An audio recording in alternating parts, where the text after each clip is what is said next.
pew. Do we really want to deal with the truth? This week is going to be one of those weeks.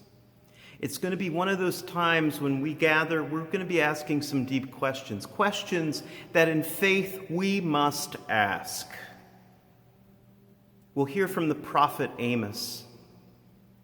Amos is called upon by God to go and speak a word of truth.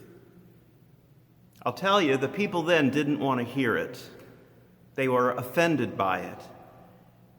But the truth he spoke was calling the people out and calling them to be who God formed them to be. That call keeps going throughout the generations. In Amos's case, he saw this vision of God lining up a plumb line next to a wall. And then God saying, I've set a plumb line. I will not pass by my people again. Now we might hear that and go, oh good, God's going to come by. No. What Amos points out is God's going to come by measuring to see, are the people living up to who they are called to be?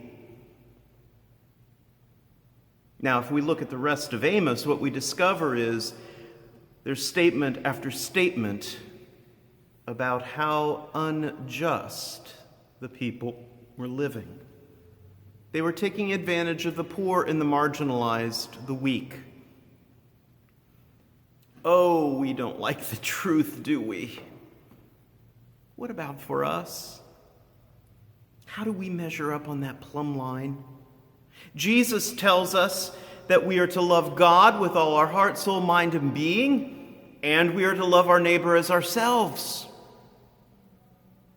Is that a word we really hear? And is that a word that we live up to as individuals, but also as the people of God? These are deep questions. How are you living up to the plumb line of what God expects, wants, desires, equips, and empowers you to live? That's what we're going to be exploring this week at First Lutheran Church Galveston. I hope to see you 5:30 on Saturday or 10 o'clock Sunday morning.